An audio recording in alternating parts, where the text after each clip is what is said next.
在小时候的东西也反映了中国的这种社会制度的变迁。我小的时候从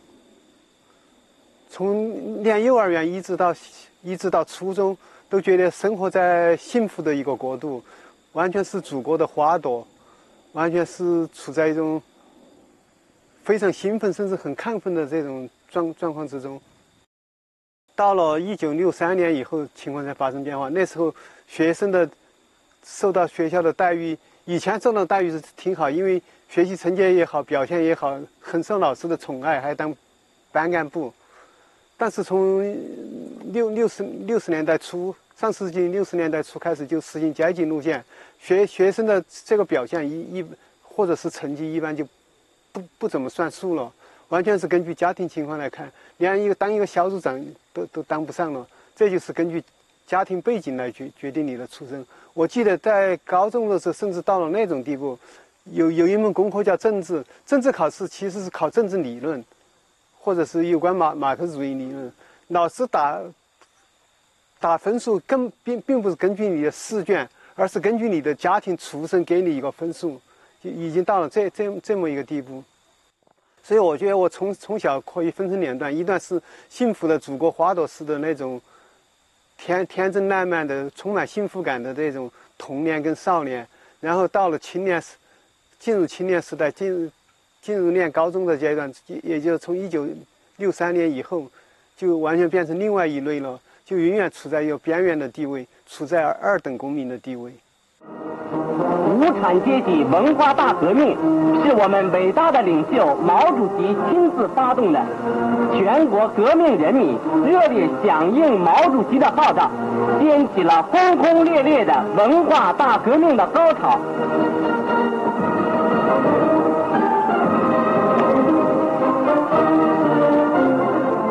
在文化革命初期也是没有资格参加文化革命的，所以这对我也是一个好事，没有机会做很多坏事情。所以什么抄家打人这些都跟我无关。当然，如果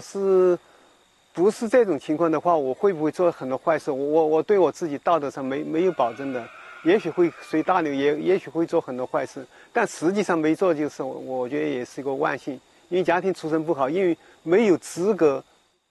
去参加革命，也就是没有资格去做坏事情。这对我来说，我觉得也是一个很好的事情。我们学校的校长、副校长被打的是不成人样，这是我亲眼见到的。就当初斗争他们的时候，就是有些学生就上去打我记得最清楚。我们高3年级有一个同学，他平常是练武术的，武术相当好，他就跳上台去把校长从台上一脚就踢下来。那校长最后打得来，我事后见到他的时候，完全我现在记起来也是记忆犹新的。我很难设想一个人被打成是不成人形是一个什么样子，那种样子是完全是你想象不出，他原来还是一张人脸，那整个脸完全是变成打了漆黑的，眼睛眉毛鼻子那种配置就完全是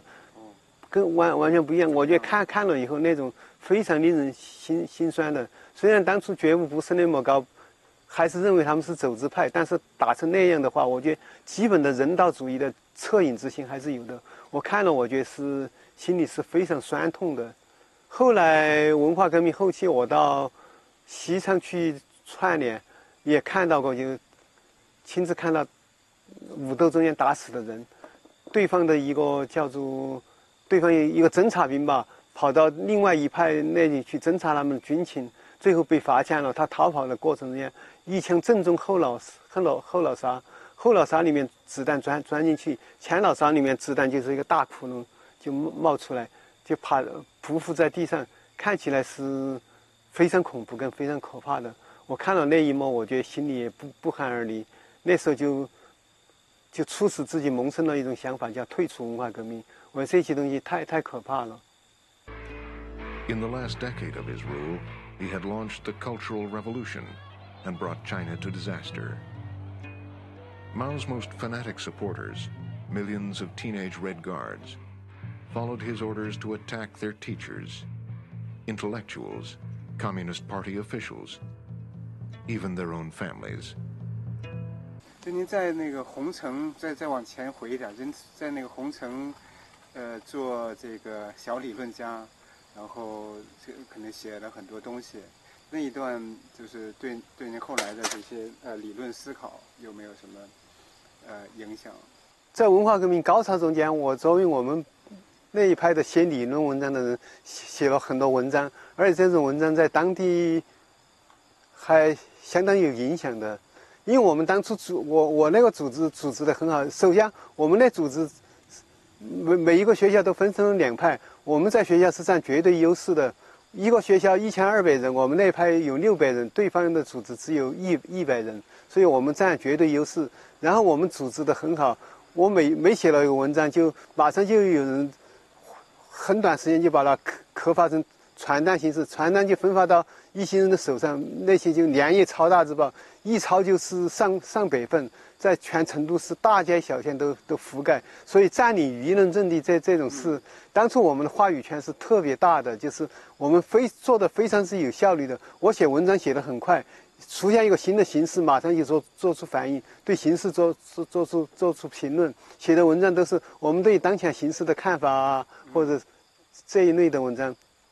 然后迅速的分发到各个战斗队，各个战斗队马上刻出来，然后分发到一些人手上，尤其是马上抄成大字报，就是然后覆盖成都市的大街小巷。所以做这种事情，当初是做的非常得意，好像整个成都市的舆论都是被我们这一派占领了。当然，像我这样的人不止我一个了，我只是一个中学生，大学生起的作用那还要大得多。但是总之来说，我们这一派在舆论上是挺占上风的。但是我现在的评论，那些大字报是狗屁不如的，一钱不值的，那完全是根据派性出发，把对方说成是多么有居心，多么险恶，多么替走资本主义道路当权派卖命的人，多么是替反动路线卖命的人，说的都是对对方是欲加之罪，何患无辞的东西。那套完全是文化革命中间新华体的东西，姚文元的东西，就是给对方扣帽子、打棍子。当初是非常得意的，觉得自己舆论上占了上风，完全话语权在我们手上。这种得意的东西，我现在觉得是一钱不值的，而且我觉得是很羞愧的。那种东西，我觉得从内容到形式，我都给予100%的否定。虽然当初觉得好像是一个挺了不起的理论家，现在看起来，我觉得我是全否定的。世界是你们的，也是我们的，但是归根结底是你们的。你们青年人朝气蓬勃，正在兴旺时期，好像早晨8、9点钟的太阳，希望寄托在你们身上。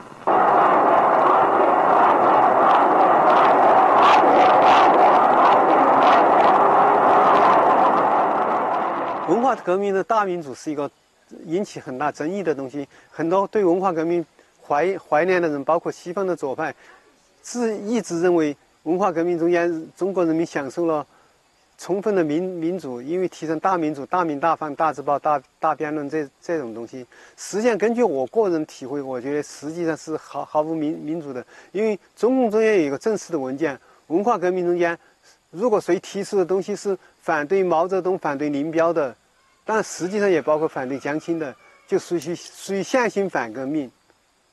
他已经这条界限已经画了这条界限的话，你再谈什么民主，已经是一个空谈跟欺人之谈了。这是一个方面，一个它实际上是有一条红线的，你是不能逾越的，逾越了就正式定名为反革命，就要判处徒刑的。另外一个呢，也是建立在大家的不觉悟上，没有任何真正的外来的信息，大家都是对毛泽东是无限崇拜、无限依赖，大家众口一词的万众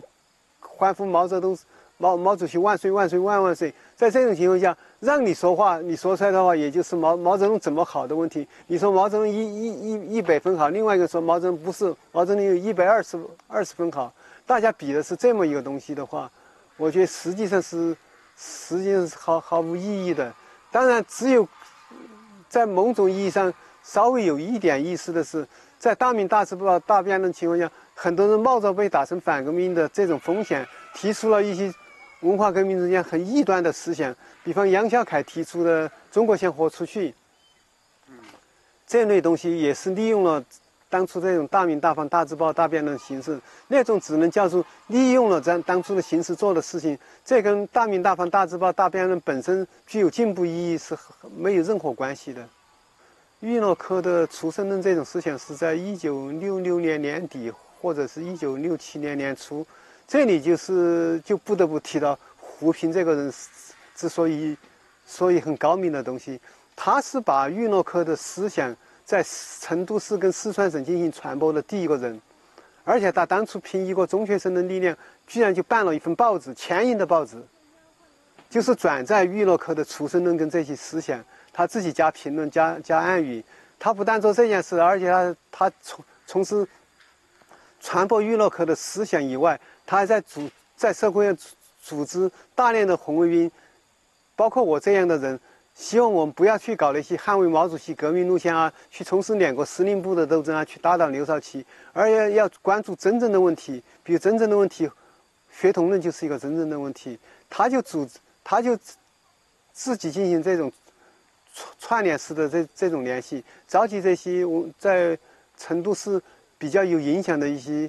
这青年学生在一起，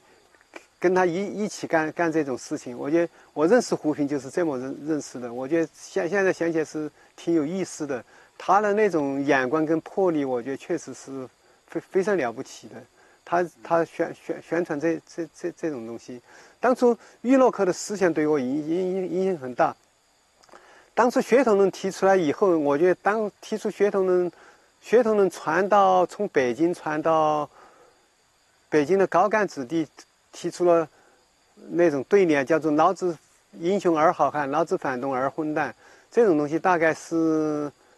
1966年的8月份吧，那他们叫做红8月，实际上是恐怖的红8月。他们提出这种东西，传到成都以后，在这之前，我们还可以参加革命活动、文化革命，去教群众唱革命歌曲啊，这些反正做的事情现在看起来很无聊，但在当时看起来是挺震惊的、挺光荣的革命事情。后来我们就什么事情都不能做了，因为我们出身不好，我们只能关在教室里，天天学毛主席语录，批判自己的家庭，深挖自己的头脑中间的反动思想。干革命这种事情呢，只能是那种红五类的人才能做。但幸好是这样，所谓干革命就是去抄家、去打人、去成立劳改队、去鞭打老师、校长这种事情。我们当初也觉得自己比明确的划成2等公民，心里特别沮丧吧。每天就在家里，就在教室里学习毛主席著作，改造自己的思想，而且也很不服气。当时我觉得对人的心灵上的创伤很大的。文化革命初期都是有一个现象叫做那时候佩戴毛主席像章，那时候你佩戴了毛主席像章，就相当于你有一个革命标志佩戴在你的身上，那是一个很重要的一个革命性的标志。学童论以后就说这些家庭出身不好的人是没有资格佩戴毛主席像章的人，所以群众就是明显的划成了2类人。一类人就是可以戴毛主席像章，一类人不能戴毛主席像章。这种事情，我觉得那种赤裸裸的那种血统论的这种歧视，跟种族歧视，我觉得实际上是同样一个内容的。当时觉得这些东西，我觉得不论从经验上、跟直觉上，还有从理论上来说，我觉得都是不对的。但是当初的那种革命形式，那种血统论这种东西如日中天的那种新生的很厉害，你不敢反对，也没想到要去反对。后来看了玉诺克的东西，玉诺克的思想，我觉得那种深刻性，那种理论上的说服力跟打动人的东西很多的。他的整个东西跟我们熟悉的新华体那种毛体的那种骂反动派的东西是完全不一样的。他引证的都是古希腊罗马的这些哲学家的话，在文化革命完全是另外一种风格跟另外一种声音，雄辩的证明了家庭出身实际上对人的决定一个人革不革命是完全没有影响的，决定性的东西是自己的社会性的表现。哎呦，那种说理之透彻之痛快。我看了这种东西，我觉得，所以胡平当初在四川传播运诺克的思想，自己特别拥护，特别积极，就到了这种东西。可惜到了后面，运诺克东西在北京也受到镇压，在四川形势发展很快，很快就变成是两派的这种武斗，这种东西，这种运诺克思想也没有宣传的东西也被中断了。但是它留给人的印象是很深的，尤其是对于家庭出身不是红五类的人，是出身不好或者不太好的人，一下就有个信念，我们也是人。这种运诺克，我就首先提出他在他的文章里面那么早时间，首先就提出人权这种思想，我觉得是非常了不起的。Zhou Enlai died on January 8, 1976. 1976年对于中国来说是非常特殊的一年，具有特别重大的意义。四川虽然离北京是非常遥远的，但是实际上这种政治上的大变动，这种政治上的震动，四川也能清晰地感觉到。比方在北京就发生清明节这种纪念周恩来的行动，在四川在成都也是非常厉害的。成都人可能也有这种特点吧，那种爱憎宣明，而且好打抱不平，觉得周恩来受了委屈就闹得挺厉害的。我觉得可能仅次于北京或者是南京少数几个地方。比方有一个工厂，当初有一个很著名的工厂一个技术员叫白志清，他自己就公开写大字报，就是对四人帮这套对毛泽东的文革的路线就提出质疑，就公开就贴出来。后来抓他就逃跑。毛泽东去世，我的感觉跟一般人不一样。一般人就觉得，我在电视画面上看到那么多人痛哭流涕，我就没看到过。我相信看到的也是真的，因为它是纪录片嘛。那种人痛哭流涕的、痛心疾首的，就是如上考妣一样的，就觉得毛泽东去世了，就天塌下来了，中国就没人做主了，觉得就是不知道该怎么办，惶惶然不知所终的样子。我在四川我就没看到过这种画面，我相信这种画面也有。中央新闻闭路制片厂做的电影也不是假造的，也是真的。但是我觉得也许是选择过的，我自己就没看到。而且对我来说，我觉得这种东西当然反映不出来，但是我想也绝不是我一个人。我当初走在大街上，一听到的毛泽东去世的消息，我马上回到家里，我就非常高兴。我觉得我们这代人有救了，因为在毛泽东统治下，我们这一代人实际上已经当初被耽误了整整10年了。我们1966年毕业，正在考大学的时候就爆发文化革命，然后就没有了，就停课闹革命，一直耽误到1976年毛泽东逝世。我觉得我们这一代人可能还有点希望吧，因为再早的话，你整个青春时代已经过完了，以后再发生变动也没有意义的。我觉得毛泽东死的还做了一件好事，他死的还比较及时吧，在我们最后被决定性的整个一生被毁掉之前，我们还有一次机会。后来事实证明果然是这样，而且如果没有毛泽东去世的话，这一切变化都谈不上的。这就也说明第一说明中国的政治就是那么可悲，一个人存在的话就决定了1万人走向过正常的日子还是过那种很悲惨的日子，一个分界线就取决于一个人活不活。另外一点呢，我觉得暗中也幸运，就是在命运给我们关上最后一道门之前，毛泽东终于死掉了。当初我非常清醒，我就是很高兴。我觉得我们毛泽东死了以后，我们这代人还有点救，还有点希望。当然也不能说这种希望还是要靠自己争取，但是以前是完全是绝望的，完全无从争取。你不论怎么做，你不论做什么事情都不可能争取。所以可以说是幸好毛泽东在1976年死掉了。10月6日，中央政治局执行党和人民的意志，采取断然措施，对江青、张春桥、姚文元、王洪文实行隔离审查，粉碎了江青反革命集团。之后，中央经过周密部署，又顺利解决了四人帮在上海的余党。当初抓了四人帮以后，虽然中央在进行斗争，后来变化很大，但是后来局势明朗以后，中国真是出现了。就我现在的政治立场跟这种价值立场来说，中国是挺有希望的，因为毛泽东把中国搞成那种局面，天怒人怨，实在是混不下去了。中国已经是濒临破产的边缘，各个方面的出现问题都很大。而且抓了四人帮以后，对文化革命的揭露，对毛泽东的罪恶跟罪过的揭露，也还是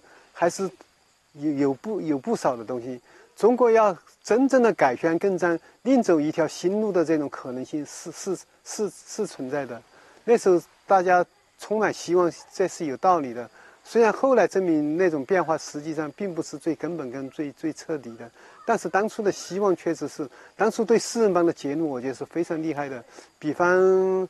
举个例子，郭洛基写的文章叫做《谁之罪》，把这种罪恶就不光是四人帮在辽宁省的一些代言人，他指的是毛远新对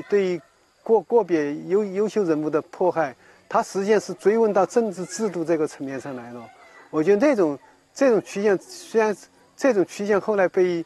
压制住了，但是从当初来看，我觉得是中国挺有希望的。中国要选择另外一条新路，就在从政治文明上来说，要选择一个跟人类大多数人那种政治文明相一致的那种路，这种希望是挺大的。因为文化革命把这种制度的弊病、这种制度的罪恶揭露的还是比较充分的。我觉得就是这个制度暴露的非常之充分，人们往走一条正道的这种决心也是非常大的。我觉得当初那种希望，我觉得是真实的。后来最后发现，虽然这种努力是半途而废的，但是当初那种趋势，我觉得现在看见，我觉得还是当初我自己也很兴奋，也抱了很大的希望，对中国前途完全抱着一种正面的希望跟看法。我觉得当初那种看法也是还是有根据跟有道理的。关键是罪恶太大了，我觉得，你看叶剑英的说法，文化革命是几亿人家庭都卷入进去，都卷入冤假错案里面去，成百万的人被迫害致死，这种揭露我觉得还是很厉害的。而且呢，叶剑英的说法实际上是一种民族主义的这种提法，我觉得